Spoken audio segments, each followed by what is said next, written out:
one of the things we do actually is we invite fellows to the do, and basically they're scholarship attendees that are supported through generous donors.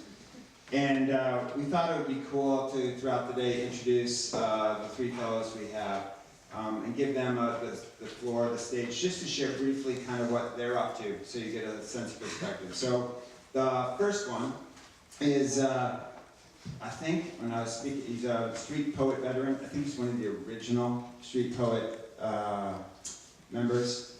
Chris Hendrickson, who founded the Street Poet, when I said, hey, do you have a fellow? He was like, without even thinking, he's like, Taylor Maxey. So, if we can, give a big round of applause for Taylor Maxey.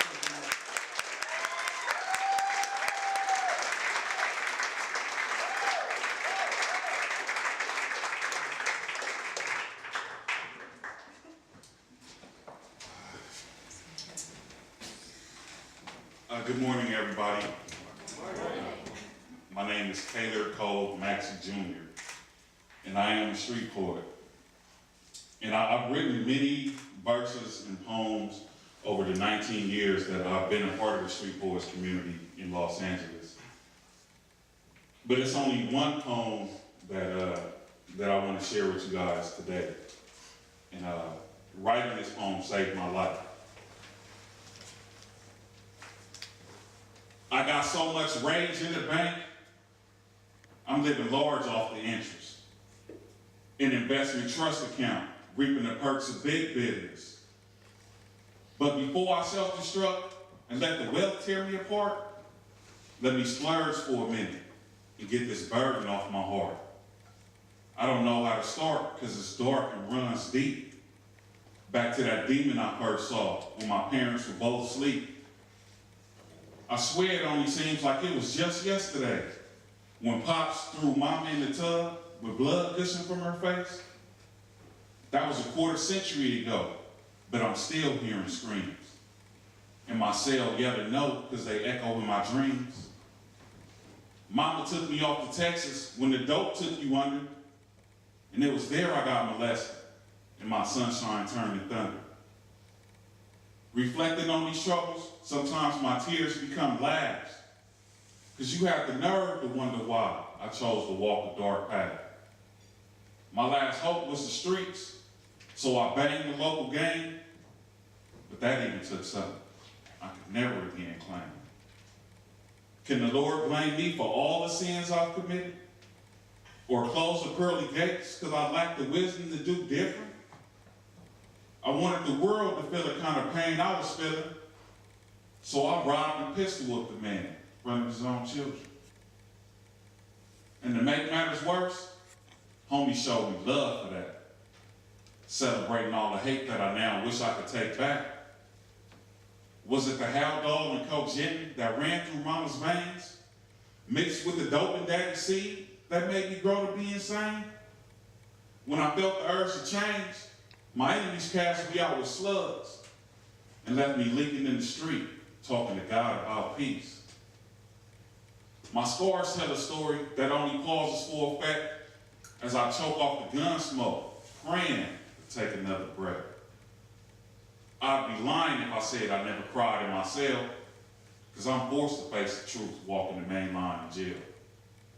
It's hell to be alone and prevail against these thoughts, but I'm thankful for the chance, because I was way too lost. I didn't know how good it felt to smile till I was on the verge of death, with 30 staples in my stomach and half a dozen in my neck.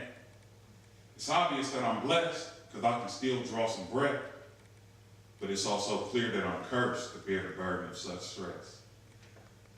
If I had to formulate the words to explain the world to my daughter, it'd probably take some Hail Marys and a fifth of holy water. Am I wrong for wanting to tell her these ugly facts we tend to hide? Or should I keep my mouth shut and hope she finds a way to rise? I treasure times like this when the truth invades my spirit, but the sad thing is, not too many want to hear it.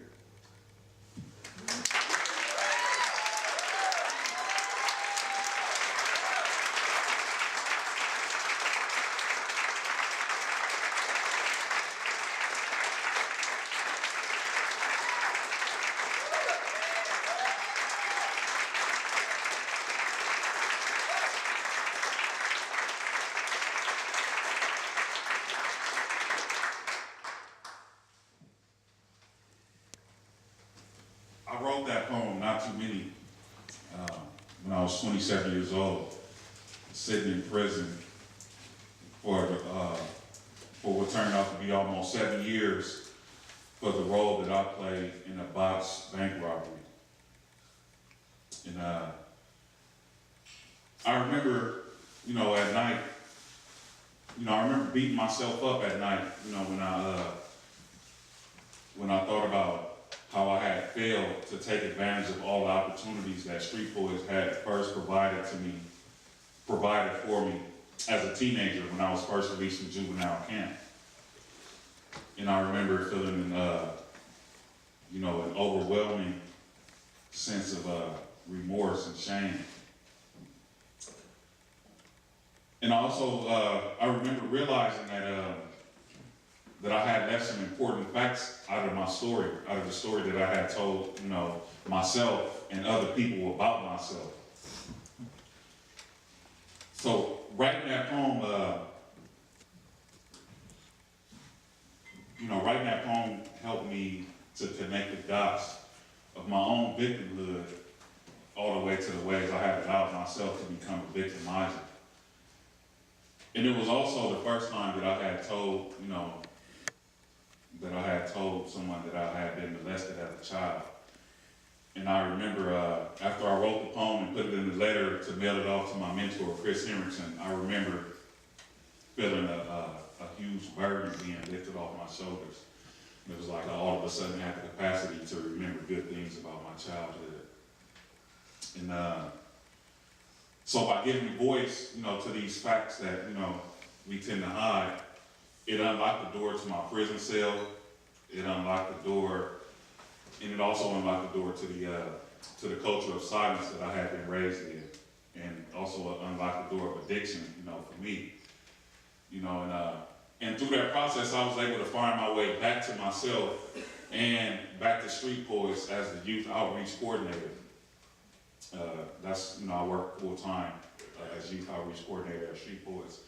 And don't get me wrong, I'm definitely still a work in progress. I took the scenic route. When I say the scenic route, I absolutely mean that I really took the scenic route to get to where I am today. I'm still healing and learning how to be a good mentor to young people who have some of the same wounds as me. I'm still learning how to be a good boyfriend to my girlfriend, and also a good father to my children as well. So I'm still in that process, working through things. And but one thing that I'm absolutely sure about, without a doubt, is that I'm alive, I'm present, and I'm really grateful and thankful to be here with all you guys. So thank you.